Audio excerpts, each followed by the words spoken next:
Hello everyone. तो आज हम लोग एक ऐसे टॉपिक के बारे में बात करेंगे जो कोई भी बंदा अगर वो जुडिशियल सर्विसेज ज्वाइन करना चाहता है तो उसके दिमाग में एक ना एक बार तो आता ही ख्याल कि भाई एग्जैक्ट सैलरी क्या होती है जज की, कि अगर हम जज बन जाते हैं, एग्ज़ाम क्वालिफाई कर जाते हैं तो आखिर हमारी सैलरी क्या होगी। तो आज के वीडियो में हम डिटेल में बात करेंगे एक सिविल जज जूनियर डिवीजन से लेकर चीफ जस्टिस ऑफ इंडिया तक की एग्जैक्ट सैलरी होती क्या है और उनके पर्क्स और बाकी सब अलाउंसेस होते क्या है। देखो, हाई कोर्ट और सुप्रीम कोर्ट के जजेस का कोई डायरेक्ट रिक्रूटमेंट तो नहीं होता है। डायरेक्ट रिक्रूटमेंट होता है आपके सिविल जजेस का और डिस्ट्रिक्ट जजेस का। तो उनका रिक्रूटमेंट कैसे होता है, कौन सी अथॉरिटी उन्हें रिक्रूट करती है, प्रोसेस क्या होता है, तो वो सब हम इसकी नेक्स्ट वीडियो में जानेंगे। आज हम कन्फाइंड रहते हैं सिर्फ उनकी सैलरी और अलाउंसेस से।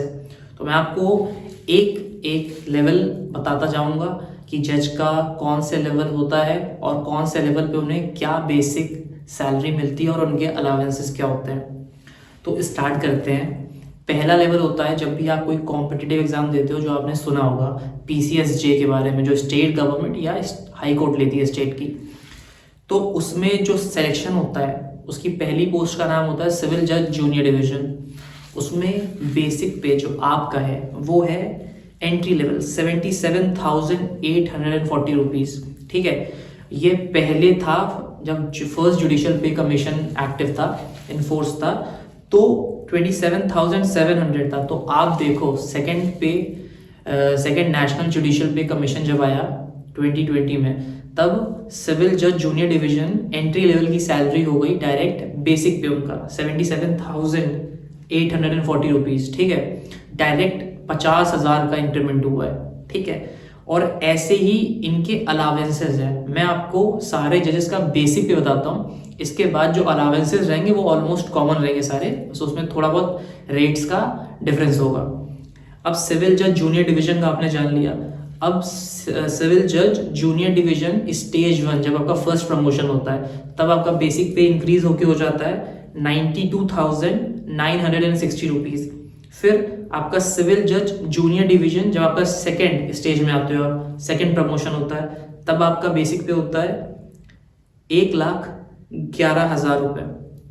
ठीक है, अब आपका नेक्स्ट स्टेज जब आप सिविल जज सीनियर डिवीजन बनते हो, स्टेज 1 आपका होता है, तो तब आपकी सैलरी बेसिक पे 1,22,700 रुपये। ठीक है, उसके बाद सिविल जज सीनियर डिवीजन आपका स्टेज 2, उसमें आपकी सैलरी होती है 1,44,840। उसके बाद आपका आता है डिस्ट्रिक्ट जज सिलेक्शन ग्रेड। ठीक है, जब आप डिस्ट्रिक्ट जज बन जाते हो उसके एक प्रमोशन के बाद की सैलरी ये बता रहा हूँ मैं, तब आपकी सैलरी होती है 1,63,030 बेसिक पे होती है। ठीक है, और जब आप डिस्ट्रिक्ट जज बन जाते हो, जिन्हें हम जानते हैं सेशंस जज के नाम से भी, उनकी सुपर टाइम जो स्केल होता है वो होता है, यानी कि मतलब उनके रिटायरमेंट के जो मैक्सिमम है। ठीक है, तो उनका बेसिक पे है 1,99,000। ठीक है, जब आप उस कार्डर में एंटर कर जाओगे। ठीक है, अब ये बेसिक पे था जो मैंने आपको बताया।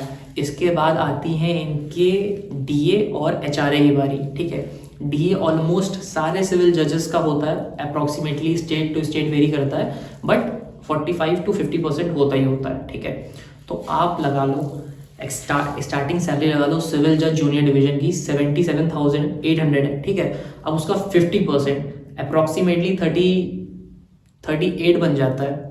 ठीक है, 38,500 वो ऐड कर लो। उसके बाद उनका HRA होता है, तो जजेस का HRA होता है आपका 24% होता है एक्स सिटीज़ में। ठीक है, तो आप सोचो एक्स सिटीज़ हो गई जैसे मुंबई, दिल्ली, बेंगलोर या कोलकाता, इन सब सिटीज़ में HRA ज़्यादा होता है। आप वाई सिटीज़ में फॉल करते हो जैसे लखनऊ हो गया, उत्तर प्रदेश का कैपिटल, तो उसमें आपका HRA अराउंड 17% है, तो आपको वो इंक्लूड करना है। तो आप समझ रहे हो, सिर्फ DA और HRA जो बेसिक लग जाता है बेसिक पे तब आपकी सैलरी अप्रॉक्सीमेटली एक सिविल जज जूनियर डिवीजन की 1,25,000 अराउंड क्रॉस कर जाएगी।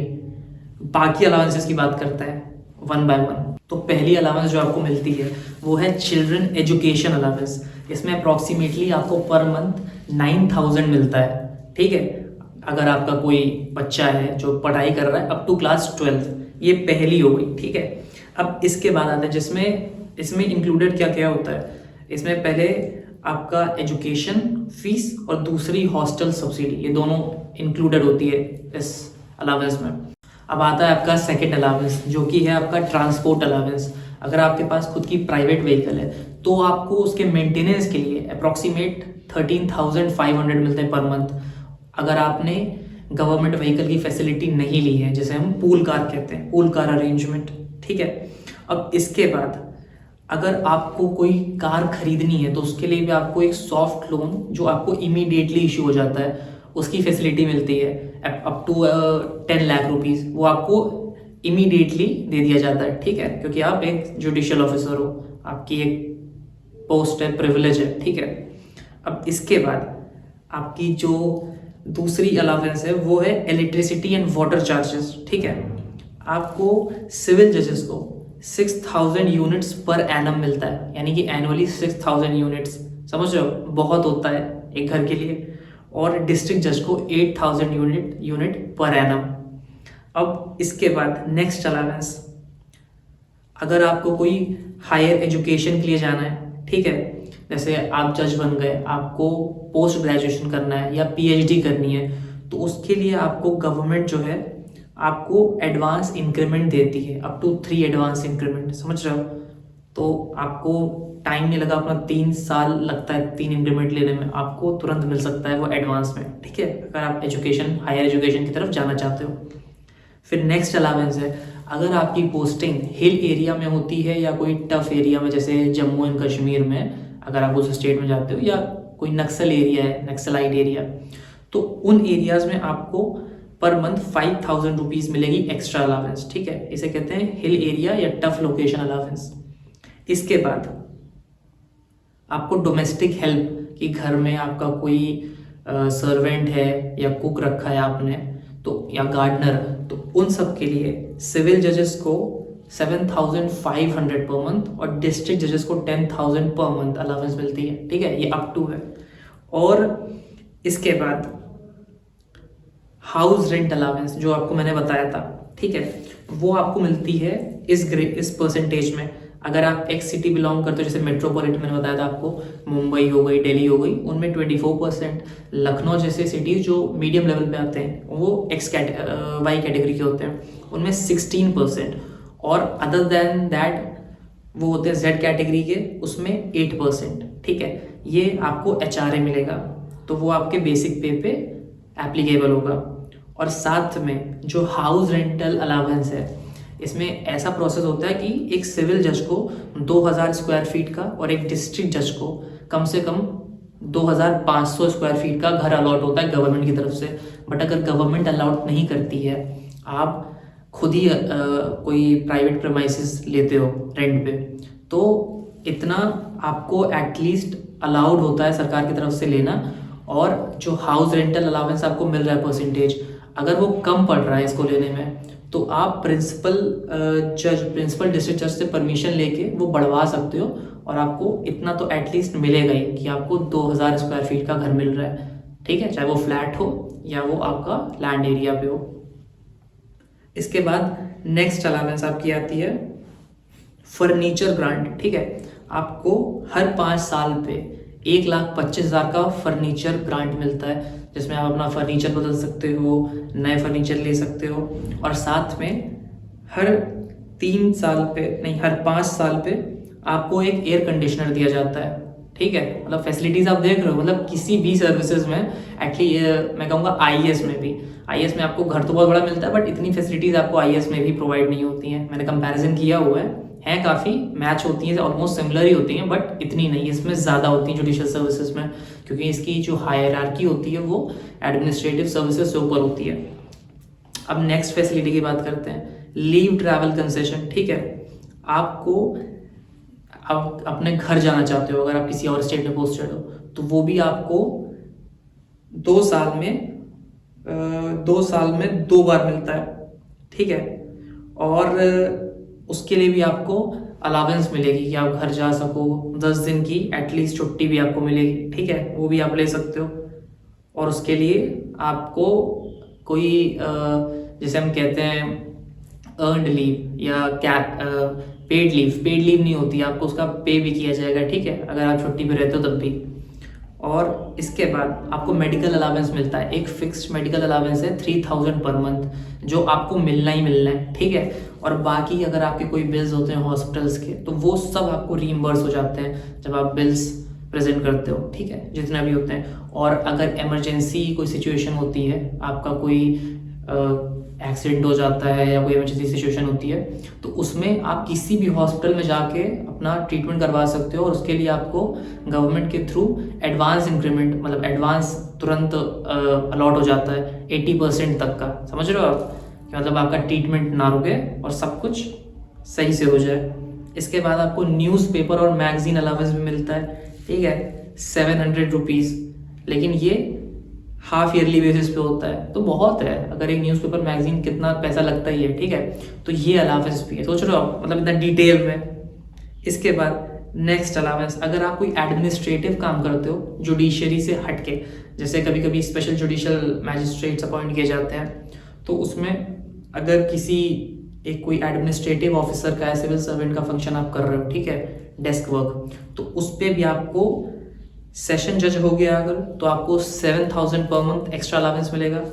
और अगर आप डिस्ट्रिक्ट जज हो तो आपको 3500 पर मंथ मिलेगा। और इसके बाद आपको रोब अलावेंस भी मिलता है, जो आपका गाउन होता है वो आपको 12000 मिलता है, लेकिन वंस इन एवरी 3 ईयर्स। मतलब सोच रहे हो आपके कपड़े तक भी फ्री है भाई, कपड़े का भी पैसे नहीं देना आपको यहाँ पे।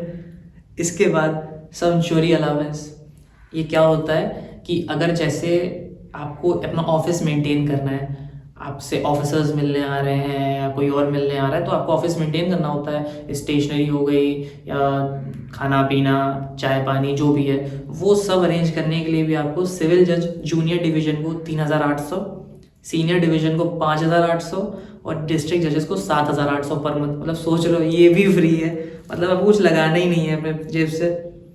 इसके बाद टेलीफोन फैसिलिटी, ठीक है, आप सिविल जजेस को 1000 पर मंथ, डिस्ट्रिक्ट जजेस को 1500 पर मंथ। लैंडलाइन के लिए आप सोचो, आप जो रिचार्ज कर रहे हो कितना है ही नहीं इतना, 300-400 में हो जाता है अगर आप मैक्सिमम वाला कराओ तो भी। पर मंथ की बात कर रहा हूँ मैं, यहाँ पे आपको 1000 मिल रहा है। इसके बाद पर ईयर आपको जूनियर डिवीजन हो अगर सिविल जज हो तो 20,000 रुपये, और डिस्ट्रिक्ट जज हो तो 30,000 रुपये का मोबाइल फ़ोन भी फ्री मिलेगा, ठीक है, हर 3 साल में अगर आपको चाहिए तो। मतलब फैसिलिटी देखो भाई। इसके बाद ट्रांसफ़र ग्रांट, अगर आप ट्रांसफ़र लेते हो कहीं से, ठीक है, तो आपको 1/3 ऑफ बेसिक पे मिलेगा, समझ रहे हो, अराउंड 25-30 हज़ार रुपये वो भी हो जाता है।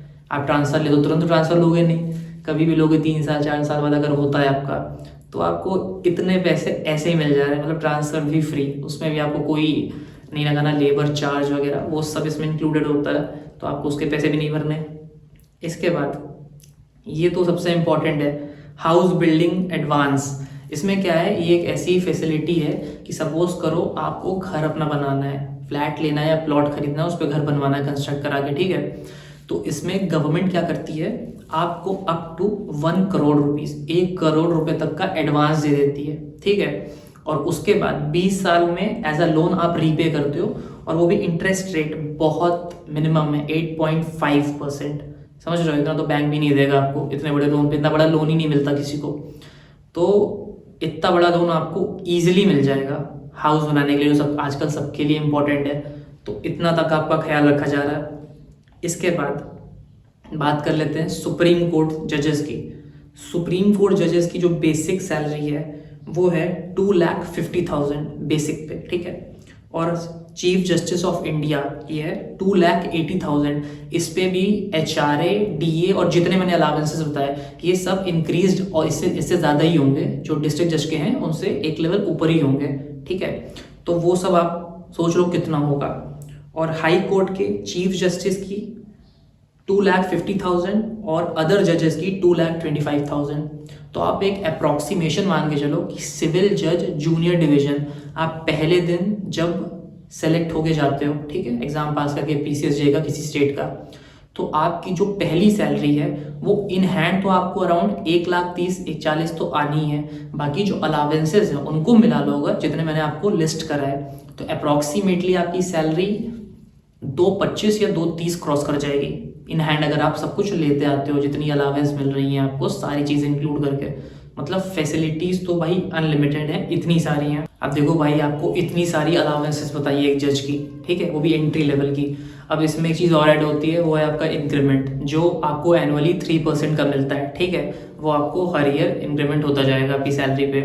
अब इतनी सारी सैलरी मिलती है, बट उसके लिए आपको मेहनत भी बहुत करनी पड़ती है, 3 स्टेजेस क्वालिफाई करने पड़ते हैं, प्री, मेंस, इंटरव्यू, बट वो वर्थ है, आपको इतना तो करना ही पड़ेगा। अब देखो, इतनी सारी अलावेंसेस मैंने जल्दी बताने की कोशिश करी, फिर भी इतना टाइम लग गया, 10 से 12 मिनट। अब आपको डिटेल में पढ़ना है, आपको लगता है कि वेरीफाई कर लिया जाए, तो मैं डिस्क्रिप्शन में नेशनल जुडिशल पे कमीशन जो सेकंड नेशनल जुडिशल पे कमीशन, इसका PDF लिंक अटैच कर दूंगा। वहाँ से आप पेज नंबर 28 से 63 तक रीड कर सकते हो, बहुत डिटेल में। देख लो कितने सारे पेजेस हैं, अराउंड 35 पेजेस, तो उसको आप रीड कर सकते हो। उसमें डिटेल में सारे प्रोविजंस लिखे हैं, और हाउस बिल्डिंग अलावेंस जो मैंने आपको बताया कि आप अगर घर बनवाना चाहते हो तो उसके लिए जो सरकार आपको एडवांस देती है to 80%, वो स्कीम भी आप पढ़ सकते हो। वो भी मैं PDF लिंक उसका अटैच कर दूंगा डिस्क्रिप्शन में। और बाकी अगर आपको वीडियो इन्फॉर्मेटिव लगा हो, अच्छा लगा हो, मैंने आपको जिस तरीके से एक्सप्लेन किया डिटेल में, तो प्लीज़ वीडियो को लाइक करना और प्लीज़ चैनल को सब्सक्राइब करना। Thank you.